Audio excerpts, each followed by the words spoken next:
been at the game, something like a Kendall Daniels? Take it in. Um, it's nothing like it. It truly is. From the moment that you step on that bus to drive over there until you get off the bus to walk into that stadium, it's really thin air. Um, Competitive. I was literally just watching a video of when the defensive line, Ronnie Perkins and all those guys got into it with him pregame, and you don't have another game like that. It just means so much to both programs. You obviously get the gold hat for it, so it comes with a little bit of merchandise. Do you ever think back to the 9 days that you were committed to Texas? Yeah, I don't think about it much, but it did happen. Yeah, I do. It's pretty funny when you think about it, but I ended up right where I'm supposed to be, wearing the right colors. So everything worked out right on time. What have you seen from this Texas offense on the film? Yeah, really talented. Shockingly, if you look at their stats, it might show that they're one of the worst offenses. But if you break it down even deeper and further take a deeper dive into it, when they get explosive plays within their drive, they're the number one offense in the country in punts per game. I found that stat out today, and I was pretty shocked, because obviously the stats don't say that. They don't show you that unless you take a deeper dive into it. So that was pretty interesting for me to find that out. How old were you when you first went to Texas? The first time I went to the game in person, I think I was a junior in high school, so right about 17. And I was sitting in the southwest end zone, and I saw Marvin Mims toe tap for the touchdown. Okay. So that was my first in-person OU Texas game. So I saw it go out the right way for sure. Well, you saw the swings the way that the Yeah. game happens. I mean, is that stadium just different? And it seems like it's a living thing. Like, It is. Obviously the fans they don't go out there and play a snap, but they do play a big factor in that game. At times you could be backed up, and our side of the ground can be shaking, and you could be on the other side, and it could be vice versa.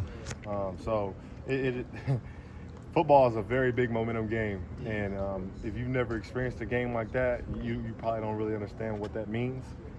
But when you get in a game like that where it's truly 50-50, you find out how big of a momentum game it really is. So the fans definitely mean a lot, and I know they're going to show up. How do you prepare for that? I mean, how mentally prepare for that? You can't. I mean, you truly can't. Because, like I said, it's nothing close to it. It doesn't matter how big another game is outside of it. I'm sure if we had a playoff game, it wouldn't even, here in Norman, it wouldn't even compare to what OU Texas is. So, you can't. You just got to go out there and enjoy it. What are the emotions right now for you? Is it more of excited, nervous, anxious? Yeah, I'm excited. For me personally, it's going to be the first one that I start in.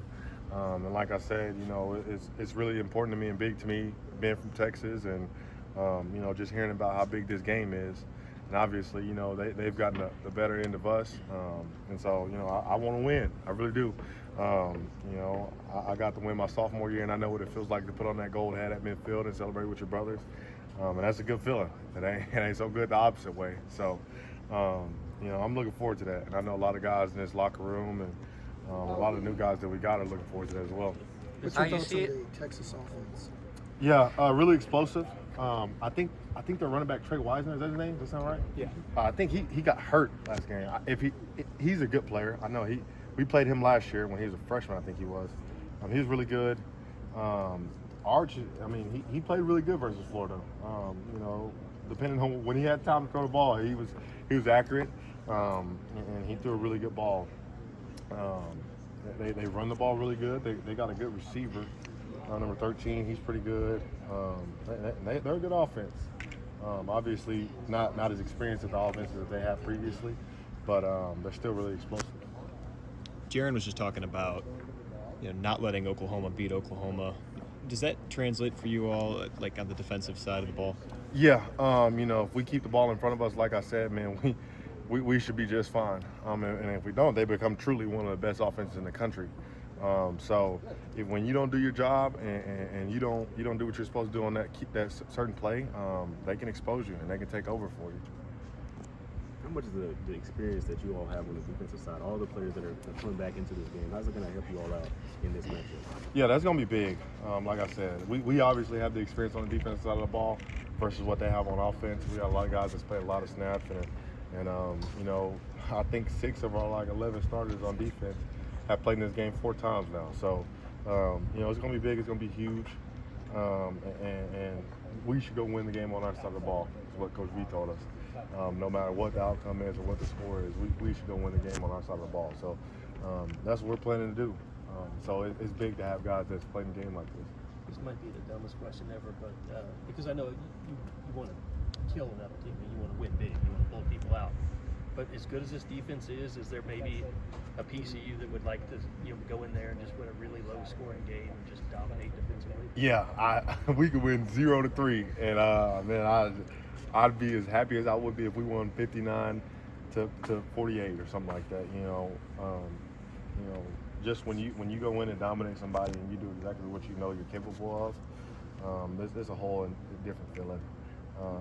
And so every week, the different pieces contributed on this defense. So hopefully we can all come together down in Dallas and establish what we really are and truly can be.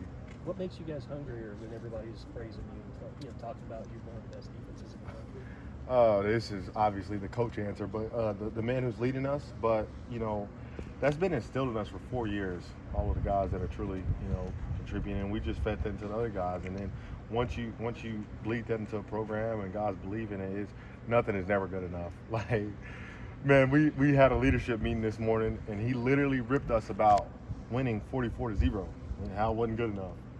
And I think a lot of places in the world, in the country, it would be the total opposite, and they'd praise you on how bad you just dominated the team that you were supposed to dominate. And he did the complete opposite. I mean, he literally talked about everything that was wrong. Like, I don't think he said one thing that was good, and so I think that's where it starts. Thanks, Kobie. Yeah. Thank you. Appreciate it.